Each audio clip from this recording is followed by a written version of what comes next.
Oye, estaba viendo el listado de quienes postulan al Nobel de la Paz. El Papa Francisco, a pesar de que ya ha fallecido, claro, estas nominaciones comenzaron en los primeros meses de este año. El Papa Francisco, además de Donald Trump, el hombre más rico del mundo. La líder opositora venezolana María Corina Machado. Ahí yo se lo daría. Ahí yo, ¿sabes qué? Buen punto. Sí. María Corina Machado, que desde la clandestinidad, quedándose en Venezuela, incluso arriesgando su vida, sigue liderando esa oposición. Bueno, y muchos organismos internacionales, a veces en el último tiempo en los premios Nobel de la Paz no se han otorgado a una persona en específico, sino más bien a organizaciones que velan, por ejemplo, o que han hecho un trabajo arduo, por ejemplo, para desnuclearizar el mundo, etcétera. Bien, seguimos con Donald Trump y tiene que ver con las últimas informaciones que llegan desde Venezuela. Claro, porque efectivamente ha anunciado a través de su propia red social anoche, Donald Trump, hubo otro ataque. Estados Unidos, con su mega despliegue militar, naviero, hasta con un submarino de propulsión nuclear, han atacado otra lancha. La que estamos viendo ahí a continuación fue la del día viernes, que fue anunciado y mostrado este registro por el ministro de Guerra, Pete Hegseth, que da a conocer, dijo aquí había una alternativa. Claro, dicen que fue en aguas internacionales, aseguró que era una embarcación proveniente de Venezuela, aseguró que habían 4 ocupantes que tenían una cuantiosa cantidad de droga. Acto seguido, tú sabes, aquí no media palabra, nada. Es como una ejecución no, en vivo. Misil, y lo destruye por completo. Nada de andar, mire, los vamos a llevar a la justicia, no. Nada. Adiós. Normalmente, ¿qué se hace? Se interceptan, se toman detenidos, se hace un registro de la embarcación, etcétera, etcétera. Bueno, aquí no, aquí atacan inmediatamente. O sea, ven desde la altura, según ellos tienen esa capacidad de detectar que efectivamente llevan droga y le disparan. Entonces, esto se suma al de las últimas horas que ha sido anunciado por el presidente Donald Trump, que acaban de atacar también otras, por lo tanto ya llevan 5 lanchas según Estados Unidos, de narcotraficantes interceptadas y destruidas en el último tiempo, y aseguran que son narcolanchas vinculadas al régimen de Nicolás Maduro. Están evaluando una fase 2 ya. Pienso, no verán ni un escenario de peligro cuando Estados Unidos ha anunciado por todos los medios posibles que está ocupando el mar internacional Caribe, que va a ejecutar a cuanto narcoterrorista se le ocurra cruzar el mar Caribe. O sea, me parece como es raro, ¿no? Mira, es raro que con toda esa presencia norteamericana y con todo el aparataje comunicacional con el cual se ha difundido el mensaje de Donald Trump que va a matar al terrorista que pille, al narcoterrorista que pille en el mar, sigan apareciendo lanchones o lanchas llevando droga. Además, no sé cuánta droga puede caber en una lancha, porque finalmente es una lancha, ¿no? Sí, fíjate que he estado escuchando a varios analistas internacionales y sobre todo latinoamericanos, y apuntan que aquí Donald Trump no está buscando una caída del régimen de Nicolás Maduro. Efectivamente, es tan grave el problema de la droga en su país, que es la forma como lo está interceptando. ¿Qué es la fase 2? Porque dice, ya han fallecido 21 personas a raíz de los ataques de estos 5 lanchones que según Trump son narcotraficantes, narcoterroristas que portaban esa droga. Pues bien, ahora dice viene la fase terrestre. Y ¿Qué aquí significa eso? Esa es la gran pregunta. ¿Qué significa y ahí se activan las alertas. Dice que ahora ya está tan controlado, lo mismo que estabas diciendo tú, ¿qué va a pasar ahora? Porque está tan controlado el mar Caribe, también hay un pequeño despliegue, bastante menor, a pesar que mucho de lo que porque una fase terrestre en el Océano Pacífico, a pesar que ahí hay mucho tráfico también. Una fase terrestre implica necesariamente la ruptura de soberanía, la soberanía venezolana. Vamos a ir a Venezuela rápidamente, Fernando Tineo, a esta hora. Feliz Navidad, Fernando. Disculpa que te lo diga con una ironía, pero feliz Navidad. Próspero Año Nuevo, Fernando. Próspero Año Nuevo. Bueno, ustedes están celebrando la Navidad de aquí hasta diciembre, producto de una decisión del gobierno. que parece una anécdota, pero que no lo es, entendiendo que hoy día hay asuntos bastante importantes que están afectando no solamente al gobierno venezolano, sino que también a su gente. ¿Hay preocupación en Venezuela aún por la política de Trump de llevar adelante una ofensiva terrestre contra el narcotráfico en ese país? Sí, bueno, buenos días para ustedes, para toda la audiencia. En efecto, hay una alerta. El día de hoy, de hecho, se moviliza acá en la ciudad de Caracas el oficialismo. Van a ir hasta en marcha, por supuesto, con su gente. Van a ir hasta la sede de Naciones Unidas acá en Caracas para entregar un documento y tratar de que, este organismo multilateral medie ante el gobierno de Estados Unidos para preservar la paz. Es el mensaje que han dicho el día de hoy. De hecho, del lado este de la ciudad, que es de donde se van a movilizar y donde está la oficina de Naciones Unidas, bueno, ya empezaron a colocar tarimas el oficialismo, como de costumbre, para desde allí arengar a sus seguidores hasta llegar a la sede de Naciones Unidas acá en Caracas. Fernando, y en ese contexto, ¿por qué se habla?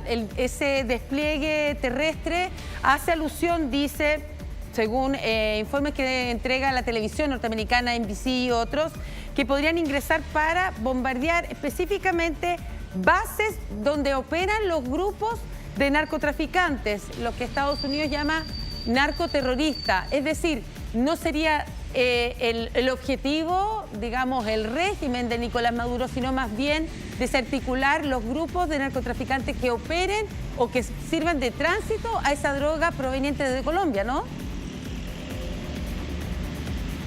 Bueno, sí, en efecto, eso fue lo que dejó entrever el presidente de Estados Unidos el día de ayer cuando decía que ahora viene una segunda fase y que en días anteriores también había dicho que viene una fase de ataques terrestres sin dar mayores detalles, ¿no? Y eso ya, bueno, sería un poco más grave, ¿no? Porque sería ya atacar dentro de Venezuela, ¿será? Es lo que uno puede imaginarse, porque bueno, no hay mayores detalles ni del presidente de Estados Unidos ni su departamento de guerra. Hay otra información del FBI, dice que están desmantelando la red de lavado de dinero que involucra a los hijos de Nicolás Maduro. Yo recuerdo perfectamente que está Junior, ¿verdad? Nicolás Maduro Guerra, pero habla de los hijos. Estamos entonces hablando de los hijastros, los hijos de Cilia Flores, que es su esposa, porque ella es casada 2 veces. Ella tuvo hijos con su primer matrimonio, ¿o no? ¿A qué hace alusión? Y, efectivamente, ¿qué red estaba formando parte del lavado de dinero estos hijos de Nicolás Maduro, según el FBI? Bueno, recuerden que hay investigaciones en Estados Unidos que hablan de una trama muy grande de corrupción y que el epicentro sería, bueno, Petróleos de Venezuela, ¿no? Que desde allí se desviaron muchísimos recursos y que muchos fueron utilizando el sistema financiero estadounidense. Bueno, allí aparecen desde empresarios venezolanos hasta, según las investigaciones, familiares directos de la pareja presidencial. Recordemos que sobrinos de la pareja presidencial estuvieron detenidos en Estados Unidos, bueno, ligados, según las investigaciones de la Fiscalía estadounidense, a también una red de narcotráfico que después fueron liberados por el gobierno de Joe Biden y alguna negociación entre el gobierno de Joe Biden y Nicolás Maduro y también la liberación de estadounidenses que estaban detenidos acá en Venezuela. Fernando, mira, se ha especulado mucho a nivel continental en el marco de esta operación norteamericana de que el régimen está preparando la fuga de Maduro, ¿no? Se ha hablado mucho, ¿no? Mira, que el avión, ¿no? Que tenemos un búnker, ¿no? Que lo va a recibir Managua, ¿no? Lo va a recibir Cuba, no, se va a ir a Moscú, en fin, de que él ya tiene... Brasil también han dicho. No, mira, Brasil, Lula... ¿Están calladitos? Lula de pelotudo no tiene un pelo. Si hay un tipo inteligente en la política continental es el Lula. Y ese problema, Lula no se lo va a comprar. No, para nada. O sea, yo creo que tiene muchos otros temas de que preocuparse y hace mucho tiempo que el régimen brasileño se desmarcó absolutamente de lo que en la primera etapa eran muy aliados con Chávez, pero luego se fue desmarcando y hoy día está bastante distante, digamos. Quería preguntarte, al interior, ustedes, allá en Caracas, ¿se habla de este tema? La gente habla y dice, oye, parece que Maduro se va a fugar. ¿Hay una percepción de que va a salir arrancando como un ratón?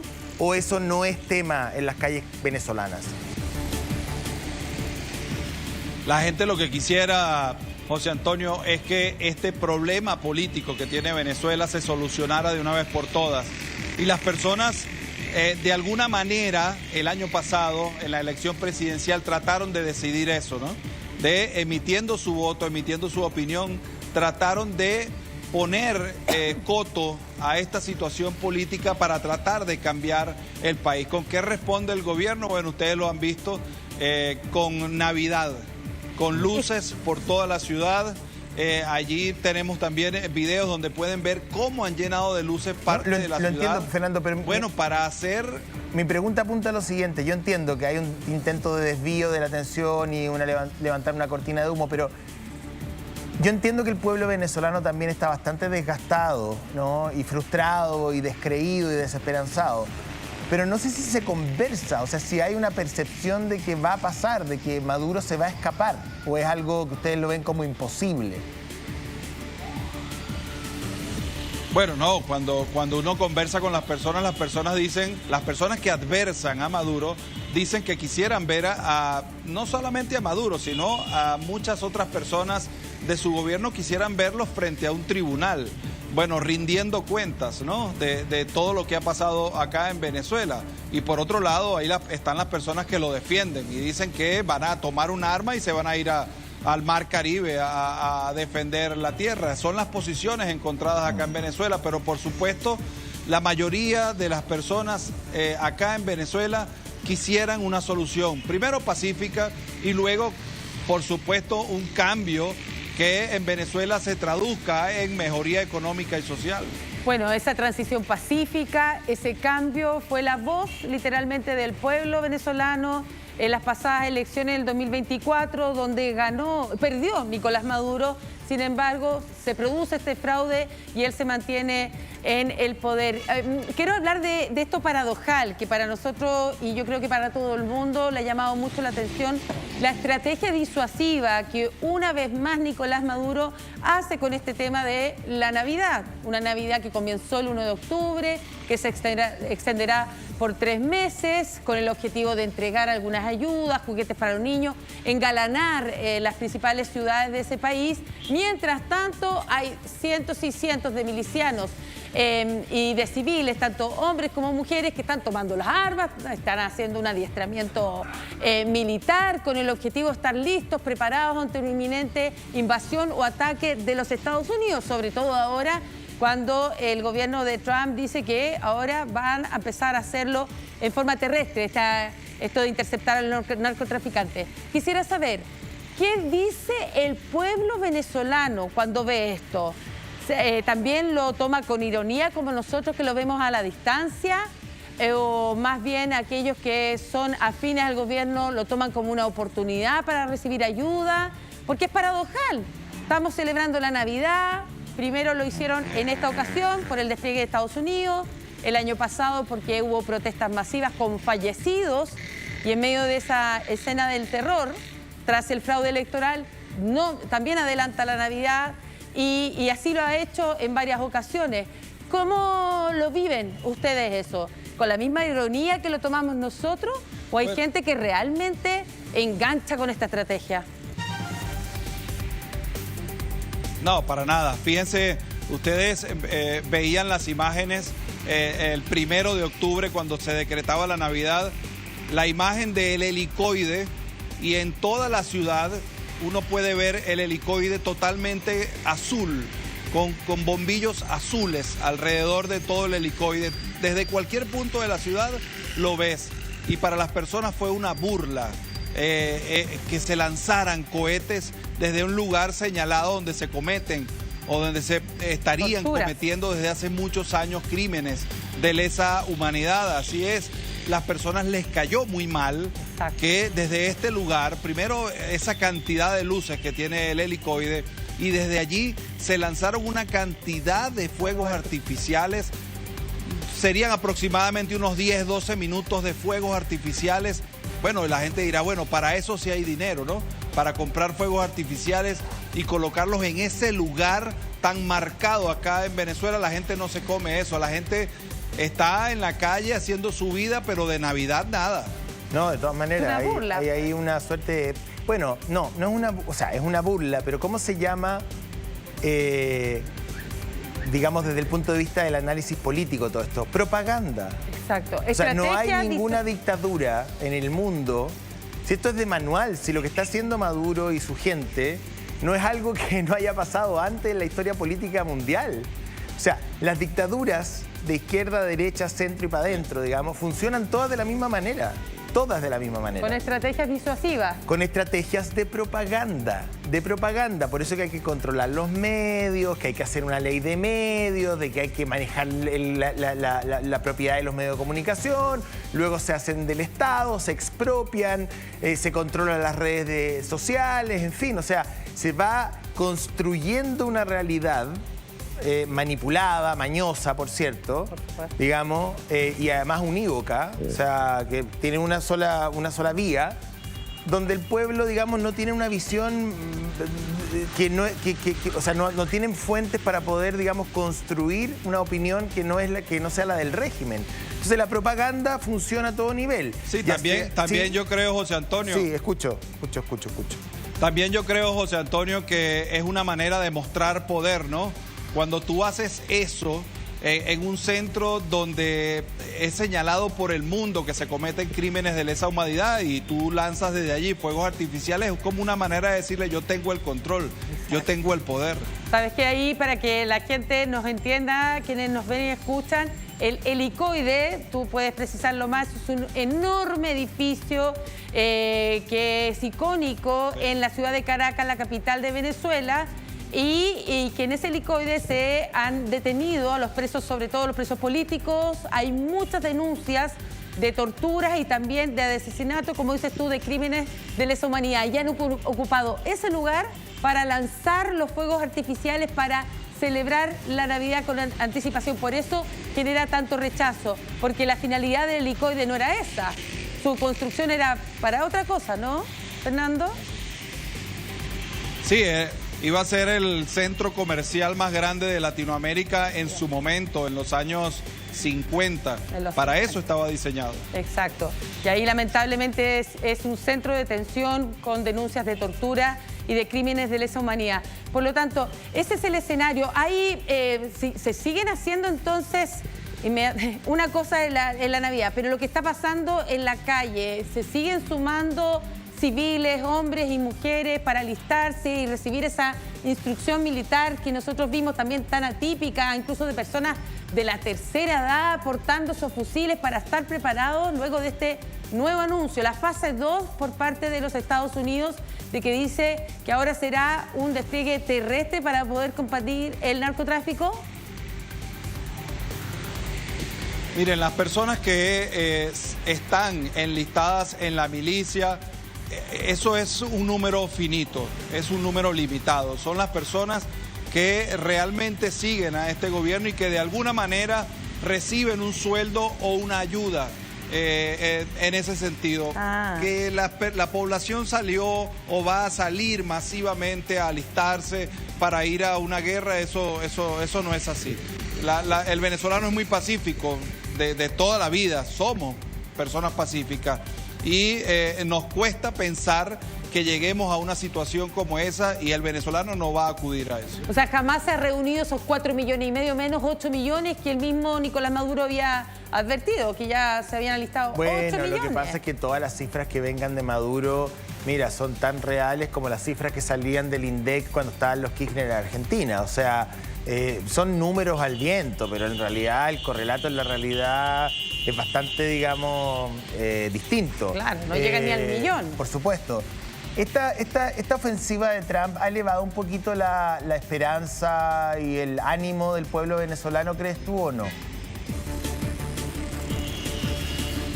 Es que yo creo, José Antonio, que la esperanza siempre está, ¿no? A veces muy subyacente, a veces muy tras la cortina, ¿no? siempre está la esperanza, y lo vimos el año pasado en la elección presidencial, se abrió esa puerta y el venezolano buscando una salida porque lo económico aprieta, ¿no?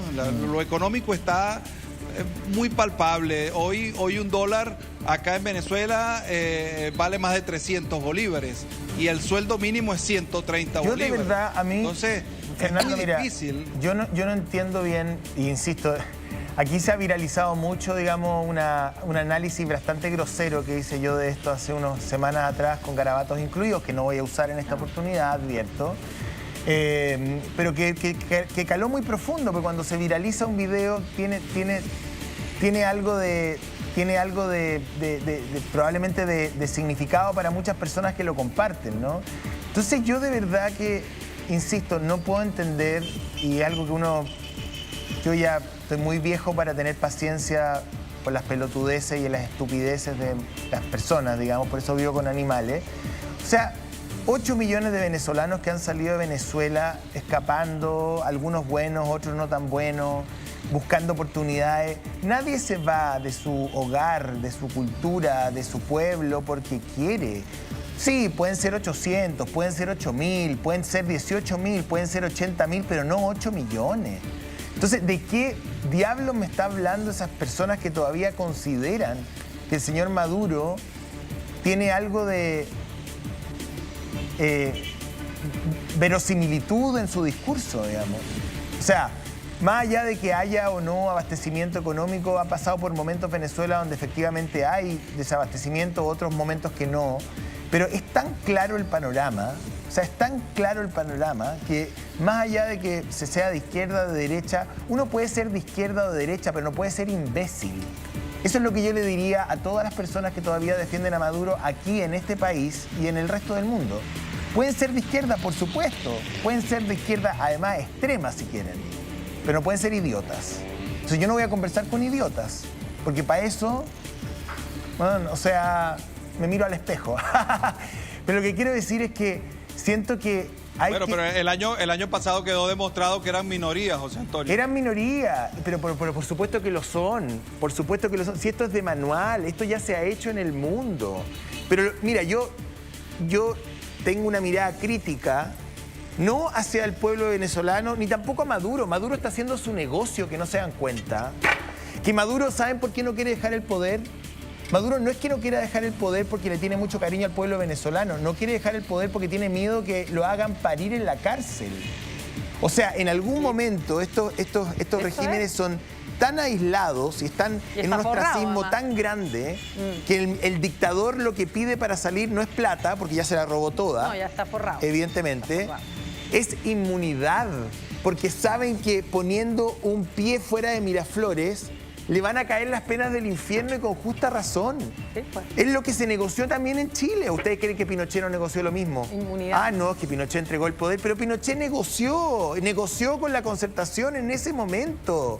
Pero por favor, si eso es parte de la historia, cada uno podrá interpretarlo, por supuesto. No tengo problema con eso. Algunos creerán que es justo, otros creerán que es injusto. Yo tengo mi propia opinión, pero yo no estoy acá para dar opiniones personales, que lo cual no tiene ni un valor. Yo estoy acá para describir los factos, y los factos dicen que los dictadores se van o porque los matan o porque negocian inmunidad. Y se van y mueren en la impunidad y en la inmunidad. José Antonio, dígame. De que sea justo, no se trata de que sea justo o no sea justo, se trata de que una negociación, en el caso chileno, en el caso venezolano, en el caso que sea, una negociación es quizás una de las mejores salidas dentro de lo peor. Bueno, porque ahí se evita, ¿no? Entre muchas cosas, el derramamiento de sangre de una población que sí, que está, digamos, en su vida y que a lo mejor paga por las situaciones de los que están en el poder, ¿no?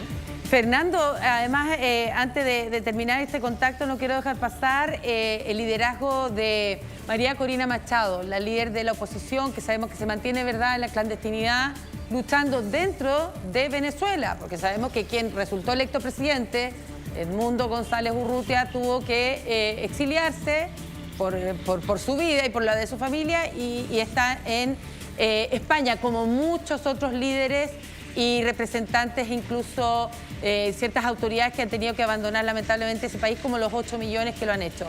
Bien, está nominada al Nobel de la Paz María Corina Machado. ¿Hay posibilidades, se ha hablado de ella como esta figura posiblemente pudiese obtener ese galardón? Bueno, imagínense, sería una buena noticia para, por ejemplo, María Corina Machado y los seguidores de María Corina Machado y la oposición venezolana, ¿no? La oposición que apoya a María Corina Machado. Hay una oposición que no la apoya ni hoy ni en el pasado. Bueno, por las posturas de María Corina Machado, que siempre ha sido frontal y de frente y tratando de desligarse, ¿no?, de la manada de la oposición. Sería una buena noticia tanto para sus seguidores como para el país, ¿no? ¿Y dónde está De hecho, ella? había una información de última hora. ¿Sí? ¿Sobre? Bueno, Diosdado Cabello dice que él sabe dónde está María Corina Machado y muchos señalan a la Embajada de Estados Unidos, que estaría allí dentro de la Embajada de Estados Unidos, que el día de hoy está en manos de la República de Suiza. Es la que tiene el cuidado de la Embajada de Estados Unidos en este momento. De hecho, información de esta madrugada, el presidente de la Asamblea Nacional, Jorge Rodríguez, decía que tenían información de que es posible que en la Embajada de Estados Unidos vayan a colocar bombas para tratar de hacer un falso positivo de un atentado en contra de esta embajada, que es territorio estadounidense. No, de todas maneras, o sea, un atentado contra una embajada podría efectivamente provocar una respuesta norteamericana. Ahí estaría validado. Exactamente. Recordemos que del 2019 que no hay relaciones diplomáticas, están completamente cortadas entre Estados Unidos y Venezuela. Ella está siendo hoy día acompañada por ¿quién?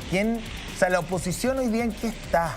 ¿Está visible, está invisible? Está dividida. ¿Está dependiente de María Corina o no? ¿O hay otros nombres hoy día que capitalicen un poco la oposición a Maduro en términos públicos? Bueno, según los sondeos de opinión, quien encarna, digamos, el favoritismo de la población en cuanto a la oposición es María Corina Machado y después está Edmundo González. No hay otro nombre. De hecho, hay políticos en Venezuela como Leopoldo López, por ejemplo, que no están bien vistos dentro del favoritismo de la oposición. ¿Por qué? Se le vincula también a muchas cosas, sí señor, se le vincula también, Fernando, por ejemplo, a lo que ocurrió en Monómeros. No, la pregunta tiene, uno asumiría que frente a una dictadura tan brutal como la de Maduro, eso debería, más allá de las diferencias que tenga la oposición, unirlos, ¿no? ¿Qué es lo que ocurrió en Chile también? Que la oposición acá, a fines de la dictadura, tenía muchas diferencias. No era lo mismo la democracia cristiana que el Partido Comunista. Por supuesto, tenían incluso visiones absolutamente diferentes de la vía que iban a utilizar para poder sacar al dictador. Pero finalmente el motor de sacar a Pinochet era mucho más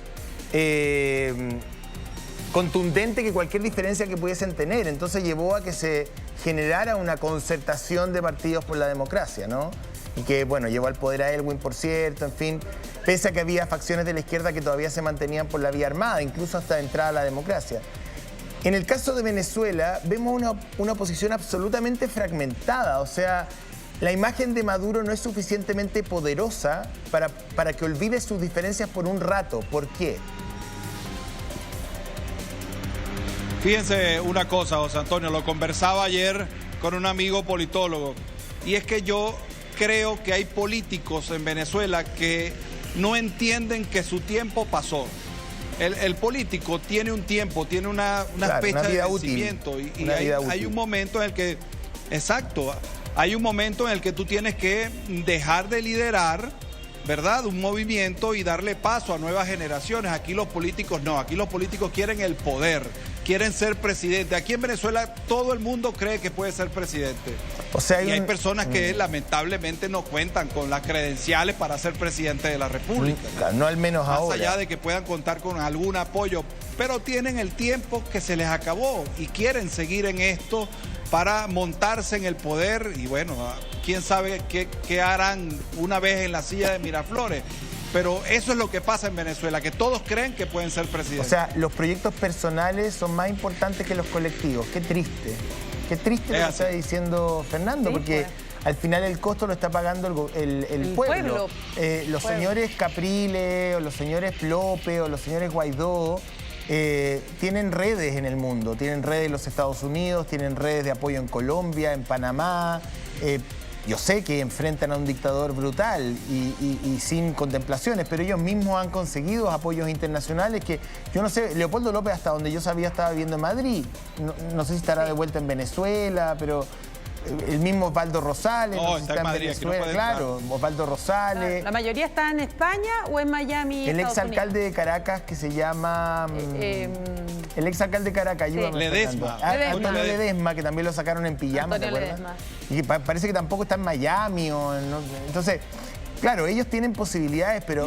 Vive en Madrid. En Madrid, pero el ciudadano medio no tiene ni una opción.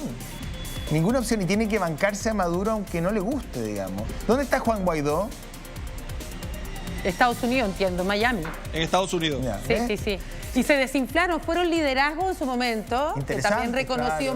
por más de 50 países, también como presidente. Juan Guaidó apareció hace algunos días Ah, en la cancha Arthur Ashe, viendo el Open, el abierto de Estados Unidos. Genial, ves tú, genial. Entonces, está bien. A lo mejor, mira, él capituló, digamos, dijo ya, yo intenté hacerlo. Y además te voy a decir una cosa, ¿eh? Yo habiendo entrevistado a varios de ellos, a Guaidó, a Leopoldo López, a la mujer de Leopoldo López, yo fui a la casa de Leopoldo López, que fue, digamos, allanada por las fuerzas maduristas del Servicio Bolivariano de Inteligencia. ¿Te acuerdas que fuimos juntos, creo, no? por el SEBIN. Entró el SEBIN a la casa, nosotros la recorrimos, estaba su mujer ahí, en fin. Una casa espectacular, ¿eh? Debo decir. Son además una élite también. O sea, una élite muy bien relacionada, que no tiene mucha conexión con el pueblo venezolano. Es una élite, es un grupo... Yo no estoy diciendo que no hayan sufrido los embates de la dictadura ni la persecución de Chávez. Todos lo han sufrido. Por cierto que sí, pero toda la oposición, al menos lo visible que hemos visto, Leopoldo López, Osvaldo Rosales, Antonio Ledesma, Enrique Capriles, sumo y sigue, digamos, son personas que pertenecen a un grupo muy privilegiado, muy aristocrático, si lo quisiéramos llamar. Tienen vínculos con universidades internacionales, con embajadores. No es un líder popular. Eso es lo que ha faltado quizás un poco en Venezuela. Todavía el madurismo y el chavismo tiene seducida a las clases populares. Menos que antes, me imagino, mucho menos que antes. Pero todavía no hay liderazgos que sean populares. Liderazgo opositor que sea popular. No sé si tú coincides con ese análisis.